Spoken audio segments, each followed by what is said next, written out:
Olá, pessoal. Aqui sou eu novamente, o João Batista, pelo canal Ecos da Fé, e vamos mais uma vez recapitular um pouquinho da lição da Escola Sabatina dessa semana, que é a lição 7, Lei e Graça. Sempre gosto de mostrar um pouquinho para vocês, né? Não está aparecendo muito que eu estou usando a luz do celular aqui. Acho que não aparece muito para vocês, né? O verso para memorizar é o não anula a graça de Deus, pois se a justiça é mediante a lei, segue-se que Cristo morreu em vão? Então, assim, pessoal, se somos justificados pela lei, entendeu? É só guardar a lei, que aí a lei nos traz justiça, é essa a questão, mas ela consegue trazer justiça depois que nós pecamos? Ou nascemos justos e ao quebrar a lei deixamos de ser justos? Depois que quebra uma vez a lei, o que fazer para voltar a ser justo? Essas são algumas questões que a gente deve parar e se perguntar, entendeu? Depois que erramos, acabou. Nós somos condenados. E segundo a própria Bíblia, qual é a condenação para o pecado? É a morte, e a morte eterna. Então, todos nós, o que nós merecemos é morrer e morrer para sempre, ou seja, não viver. Morte na Bíblia é morte. Nós não voltamos a viver. Nós continuamos mortos para todo sempre. Agora, pessoal, uma das discussões que a lição nos traz, né, é a lei do céu. Né? Se havia lei do céu ou não. E aí a lição trouxe Ezequiel 28, 15 e 16, né? Mostrando que o querubim ungido que ali está falando, né? Que nós acreditamos ser Lúcifer, né? O diabo, Satanás, ele surgiu iniquidade nele. Né? E ele fez coisas más. E iniquidade, a palavra iniquidade vem da ideia de equidade também. Equidade é aquele que anda segundo as normas, segundo as leis. Iniquidade é aquele que é contrário à lei, ele anda fora da lei, dessa maneira, né? Ele não obedece à lei, ele não segue a lei. Então, quando surge iniquidade para ele, e aí a pergunta é, então se surge iniquidade, né, ele é contra a lei porque há uma lei. Sim, eu não sei se a gente pode dizer que havia uma lei em tábuas de pedra. Não posso dizer isso. Não posso dizer se havia uma lei dita para todos que isso não deve ser feito. Dessa forma, eu não acredito na lei. Mas sim, os princípios da lei com certeza existiam. Né? A gente até teve essa discussão, eu tive uma discussão com um colega uma vez, e ele até falou assim para mim, né? Falou assim, não, pelo que eu saiba, a gente regulamenta e coloca as leis no sistema jurídico depois que você vê que as pessoas estão transgredindo algo, né? Estão fazendo algo que faz mal para elas, né? E isso faz com que todo mundo precise de uma lei para as pessoas deixarem de fazer algo que faça mal para elas ou para os outros. Então, as leis são criadas assim.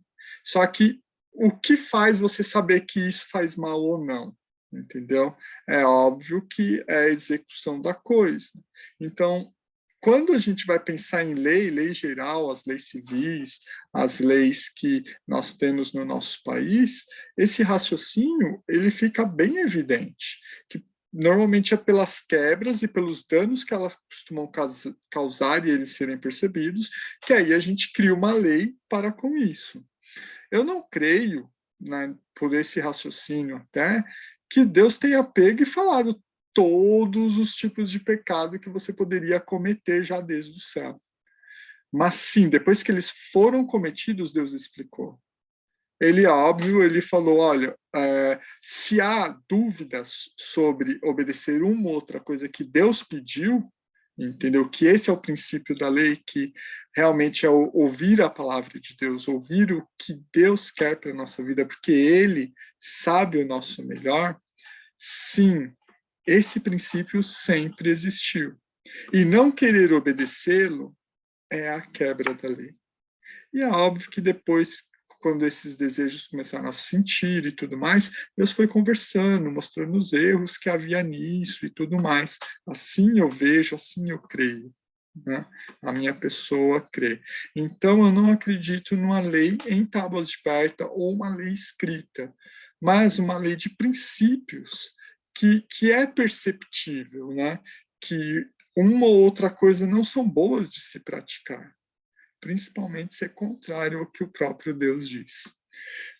E então, Satanás foi contra uma lei? Foi, mas eu não acredito que seja uma lei escrita, né? E eu gostaria de deixar isso claro. Alguns já acreditam que já era uma lei escrita, clara. Para mim, não. Para mim, eram princípios, princípios universais. E quando a gente fala em princípios universais, entra num termo que é muito utilizado, né, na teologia, se eu não me lembro, foi Kant que falou muito esse termo, que é a lei moral. Né? Quando Kant usava o termo a lei moral, era no sentido de que é uma lei que serve para toda a humanidade, uma lei que todos devem seguir, sem exceção.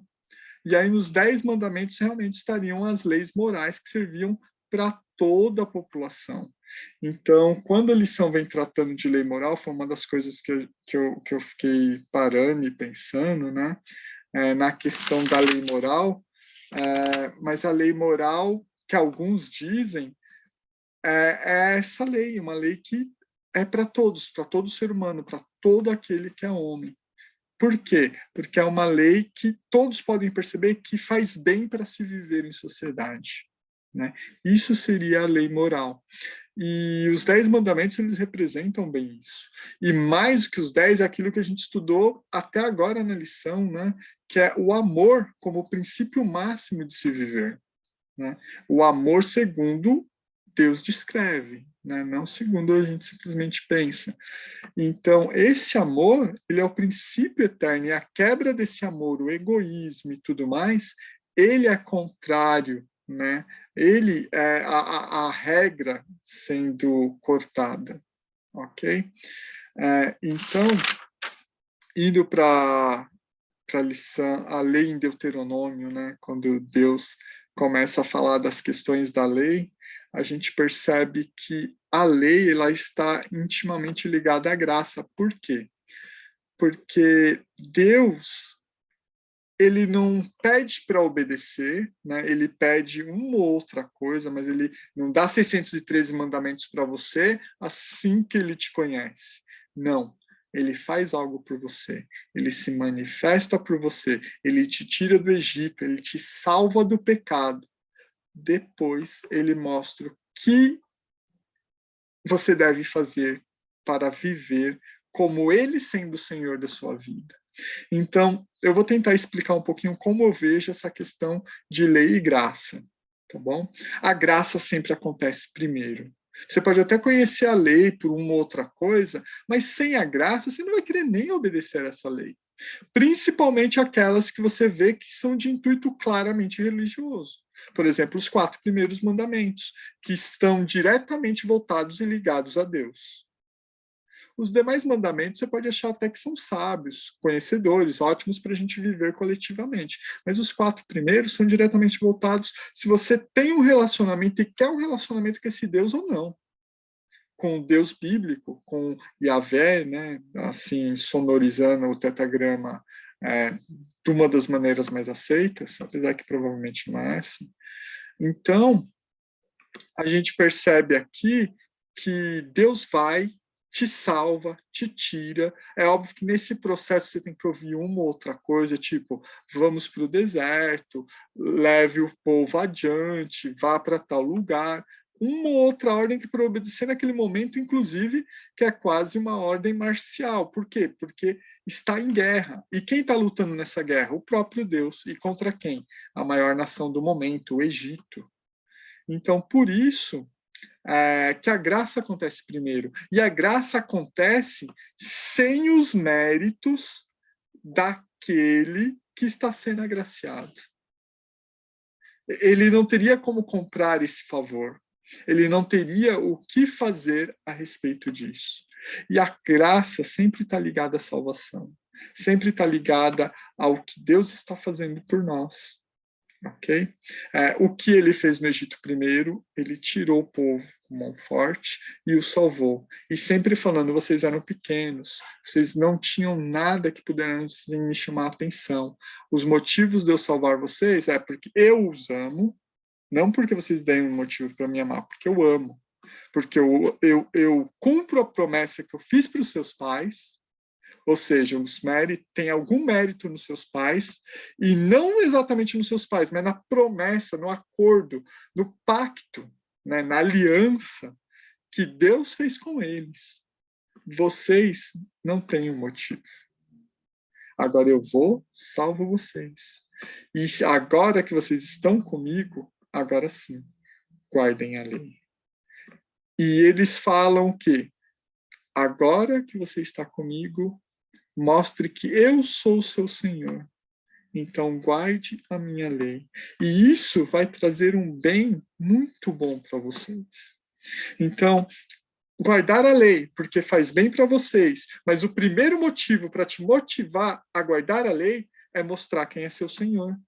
Quem manda em você, a quem você segue. É exatamente isso, ok? Então, quando eu guardo a lei, é para mostrar para mim mesmo, para o mundo e todos que me cercam, a quem eu sou dono, a quem eu pertenço. Tá? Então, você é salvo por Cristo, você é salvo por Deus, você é tirado do pecado, você é tirado dessa vida tão torta que você tem, né, que eu tenho. Né? E aí, eu começo uma vida de obediência, porque é o melhor caminho, mas mesmo que eu não veja que é o melhor caminho, tem outros caminhos mais fáceis, a gente pode ver assim, a gente tem opiniões diversas de Deus, né? Mas eu obedeço porque Ele me salvou. E é nisso que eu me apego. É assim que eu vejo a relação de graça e lei. E a graça vem sempre primeiro. A gente percebe isso quando vê, tem a releitura, em vários momentos, né? A Bíblia mostra que Deus dá um dos motivos que foram escravos no Egito, e eu tirei vocês lá com mão forte. Foram escravos e eu tirei, foram escravos e eu tirei. Ele fica repetindo isso constantemente para diversos momentos. Um, para guardar toda a lei que eu te dou, para guardar todos esses mandamentos e tudo mais. O outro também é para uma lei específica, que está lá na repetição dos 10 mandamentos, que qual o motivo que ele dá, lá em, se eu não me engano, Deuteronômio 6, Deuteronômio 5 ou 6? Deuteronômio, no capítulo 5, né? É isso. Se eu não me engano, é Deuteronômio no capítulo 5, que ele fala novamente. Deuteronômio capítulo 5, que é para guardar o sábado, né? Lá nas pedras dos 10 mandamentos, que foi escrito com o dedo de Deus, era lembra-te do dia de sábado. Aqui não, ele repete, Moisés que está repetindo numa oratória, né? Não é da maneira que estava escrito lá, ele muda o quarto mandamento, fala para guardar, em vez de lembrar, e depois ele coloca para lembrar que você foi escravo no Egito. Ou seja, por que você vai guardar? Você foi escravo e liberto. Agora você guarda. Agora você faz isso. Porque ao guardar, você vai lembrar que foi escravo. E quando você lembra que foi escravo, você lembra também que eu te salvei. Ok? Então, essa relação, né, de você vai guardar esses mandamentos, você vai fazer essas coisas porque está me obedecendo, e quando você está fazendo isso por obediência a Deus, você constantemente lembra de Deus. Então, se você guarda o sábado, entendeu? É para se lembrar de Deus. É para se lembrar o que Ele te fez, do que Ele te salvou e do que você deve ser grato a Ele. Ok? E é óbvio, automaticamente você tem bênçãos, porque os mandamentos já são sábios e te protegem de muita coisa. Tem bênçãos que o próprio Deus abre dos céus para te dar. E tem bênçãos que é pela simples lógica e do bem que faz guardar esses mandamentos. Ok? E é interessante que o motivo também lá em Deuteronômio 10, no verso 13 especificamente, que a gente guarda os mandamentos segundo ele para o nosso bem. né? Porque eles fazem bem. Então, isso é para deixar bem claro, né? O letovlar seria a parte hebraica, que significa para seu bem, entendeu? Então, você guarda isso para o seu bem. E eu lembro que, ao guardar os mandamentos, a primeira geração dos israelitas começou a perceber o quê? Que os filhos delas não morriam assim por acidente, por doença, por coisas e tal. A prosperidade deles estava boa, eles estavam crescendo. Por quê? Porque eles estavam guardando os mandamentos de Deus. Então funciona, né? Segundo a Bíblia, isto funciona. Guardar a palavra de Deus, segui-lo, funciona para o bem-estar da sua vida. Entendeu? Mais uma coisa que também está bem enfatizada na lição, e a gente nota muito isso não só em Deuteronômio, mas em toda a Bíblia, é que nós não temos justiça nossa. Nós não temos justiça nossa. Nós não temos em nós mesmos os motivos de Deus se agraciar por nós. Ok? Ele deu a graça para nós porque ele nos amou por os motivos dele, mas não porque a gente tinha algo de diferente, ok? Então, a graça dele nos toma, e aí escolhemos mesmo, se vamos obedecer ou não, para que essa graça não vire uma desgraça, né? Porque, afinal, ele nos salva para continuarmos vivendo da mesma forma? Isso eu acho que nenhum evangélico, nenhum estudioso da Bíblia tem como concordar. Ele nos salva para tomarmos um caminho diferente, tomarmos uma direção diferente, ok?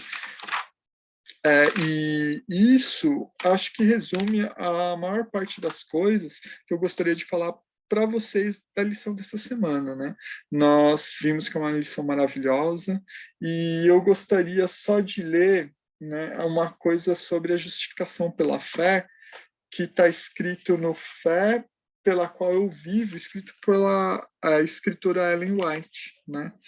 Ela expressou isso aqui sobre a justificação pela fé. O que é justificação pela fé? É a atuação de Deus abatendo até ao pó a glória do homem e fazendo por ele aquilo que não está em sua capacidade de fazer por si mesmo. Quando o homem percebe sua insignificância, então está preparado para ser vestido com a justiça de Cristo. Irmãos, eu tenho certeza que Deus ele não quer que ninguém tenha uma baixa autoestima, mas olhando para Deus e olhando quem Ele é, não tem como a gente se sentir orgulhoso do que somos, porque o nosso pecado, o nosso erro, o nosso mal fica muito escancarado. Ah, mas tem gente que erra muito mais que eu. Olha, se você olhar para Cristo e ao mesmo tempo olhar para o irmão do lado, você vê que o seu pecado, por mais que você ache tão pequenininho, é pequeno, não, ele é quase do mesmo tamanho do teu irmão quando exposto o teu irmão e você para Cristo. Mas ele fez coisas muito piores. Olha, se você olhar para Cristo, os seus pecados não vão ser tão diferentes assim. Porque a pureza, a grandiosidade do nosso Deus é incomparável. Então, a nossa mancha, né, é como se fosse um vestido extremamente branco, que inconfundível, né, com um vestido manchado, né, ou que deixou de ser branco porque foi se empoeirando, foi ficando sujo. E então, assim, não importa o tom de escuro e de sujo que esteja você ou do teu irmão esteja mais, comparado à brancura de Cristo, vocês são iguais praticamente. Então, irmãos, é olhar para Cristo. Porque olhando para o irmão, você pode até se orgulhar de seus pecados, achar que você é melhor. Mas olhando para Cristo, a gente vê que nós, seres humanos, estamos todos no mesmo barco.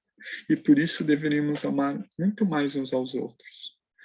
nós temos mais motivos para amar uns aos outros do que Cristo tem para nos amar. Mas Cristo nos amou muito mais do que qualquer um de nós possa se amar. Né?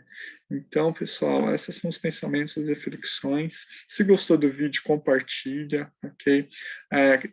Deixe sua sugestão, coloque sua opinião, fala se eu falei alguma bobagem, alguma coisa que não condiz com a sua visão, e me ajude a aprender também, a desenvolver o meu conhecimento de Deus e da Bíblia, porque nesse processo somos irmãos, que estamos aprendendo do mesmo Pai, ok? Um grande abraço e até o próximo vídeo.